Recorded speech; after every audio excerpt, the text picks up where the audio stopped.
সন্মানীয়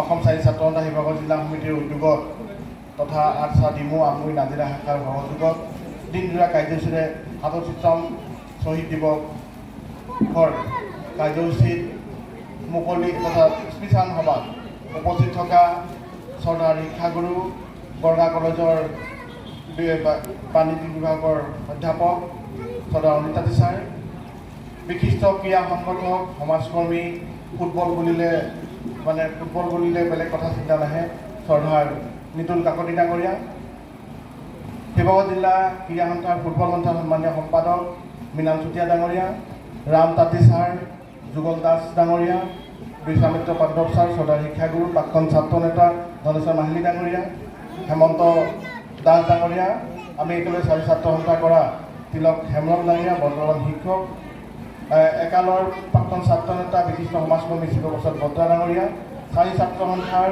শিৱসাগৰ জিলাৰ সমূহ বিষয়ববীয়াসকল, আৰ্টছা ডিমু শাখাৰ সভাপতি সম্পাদক বিশ্বনাথ নাথ ডাঙৰীয়া, বিচিত্ৰ তাঁতী ডাঙৰীয়া, আমগুৰি শাখাৰ সভাপতি জ্যোতি নায়ক ডাঙৰীয়া, বিমল গোৱালা ডাঙৰীয়াকে প্ৰমুখ কৰি বিকাশ বাউৰী, দেৱাদিগৈ কেন্দ্ৰীয় সমিতি দীপজ্যোতি কৰ্মী ডাঙৰীয়া, আমাৰ শ্ৰদ্ধাৰ ৰমেশ বাস্কে ডাঙৰীয়াকে প্ৰমুখ কৰি মঞ্চত উপস্থিত থকা ছাত্ৰ ছাত্ৰীসকল, বিভিন্ন উপশাখা প্ৰাথমিক সভাপতি সম্পাদক প্ৰমুখ বিষয়ববীয়াসকল, চাৰিজনী মহিলা সমিতিৰ বিষয়ববীয়াসকল, সকলোকে মই এই ৩৭তম শ্বহীদ দিৱসত শ্ৰদ্ধা জনাইছোঁ, প্ৰণিপাত যাচিছোঁ আৰু গভীৰ শ্ৰদ্ধাঞ্জলি জ্ঞাপন কৰিছোঁ।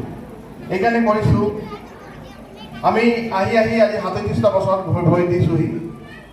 যিসকল শ্বহীদে এই জাতিটোৰ উন্নতিৰ কাৰণে, এই জনগোষ্ঠীৰ যাতে ভাল দিন নাহে তাৰ কাৰণে ২২ দফীয়া দাবী সমৰ্থনত তেওঁলোকে বাগিচা বন্ধ, কঠোৰ বন্ধ সফল কৰিবলৈ যাওঁতে মই জনাত তেওঁলোকক ডাইৰেক্ট গাড়ীয়ে খুন্দিয়াই মাৰি দিছে। ৫জনকৈ ফুল কুমলীয়া ল'ৰা মৰিয়নিৰ কাটনিবাৰী চাহ বাগিচাৰ সন্মুখতেই তেওঁলোকে ঢলি পৰিছে আৰু সেই তেতিয়াৰ পৰাই শ্বহীদ দিৱসটো আমি অনুষ্ঠিত কৰি আহিছোঁ। কিন্তু শ্বহীদ দিৱসটো সঁচা অৰ্থত তেতিয়া সফল হ'ব যেতিয়া নেকি শ্বহীদসকলৰ যি ত্যাগ, শ্বহীদসকলৰ যি ত্যাগ, তেওঁলোক বলিদান, তেতিয়া তেওঁলোকৰ সপোনবোৰ আমি বাস্তৱ কৰিব পাৰিম। তেতিয়াহে আমি শ্বহীদসকলৰ সঁচাকৈ শ্ৰদ্ধাঞ্জলি বা তেওঁলোকৰ সন্মান জনোৱা হ'ব। আমি আশা কৰিম উঠি অহা প্ৰজন্মই শ্বহীদসকলক চিনি পাব লাগিব, জানিব লাগিব তেওঁলোকে কিয় শ্বহীদ হ'ল। আমি এই অনুষ্ঠানটি প্ৰয়াত দীপক ঘাটোৱাৰ সমন্বয়ৰ ক্ষেত্ৰত দিছোঁ। দীপক ঘাটোৱাৰ কোন আছিলে বা দীপক ঘাটোৱাৰ কোন হয় উঠি অহা প্ৰজন্মই জনা বহুত দৰকাৰ আছে। সেইকাৰণে জনা দৰকাৰ আছে। দীপক দাক আমি পাহৰি গৈছোঁ, যাৰ কাৰণে নেকি আমি দীপক দাৰ আদৰ্শক পাহৰি গৈছোঁ। দীপক দাই গোটেই জীৱনটো শেষ কৰিছে চাহ জনগোষ্ঠীৰ উন্নতিৰ কাৰণে, এই সমাজখনৰ শিক্ষাৰ দিশত আগুৱাই নিবৰ কাৰণে, এই সমাজখনৰ শৈক্ষিক দিশত আগুৱাই নিবৰ কাৰণে তেওঁ যদি ইচ্ছা কৰা হ'লে আজি তেওঁ এই সমষ্টিৰ হয়তো সৰ্বোচ্চ সন্মান তেওঁ ল'ব পাৰিলেহেঁতেন। তেওঁ যিটো তেওঁ সমৃদ্ধতাপূৰ্ণ এজন ব্যক্তি আছিলে, কিন্তু তেওঁ সেইটো নকৰিলে।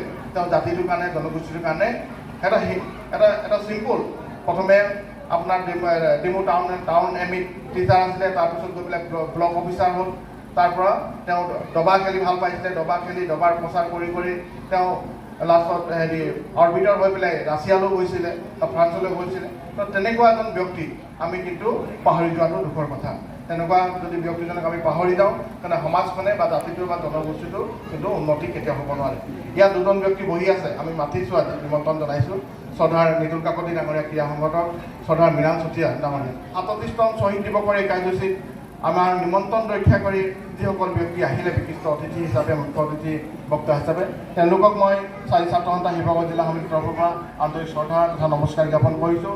হয়তো শিৱসাগৰ জিলাৰ সভাপতি হিচাপে মোৰ এখন শেষ বৈঠক হ'ব পাৰে, কাৰণ ইয়াৰ পিছতে আমি খুব সোনকালে জিলা সমিতিৰ অধিৱেশন পাতিবলৈ গৈ আছোঁ।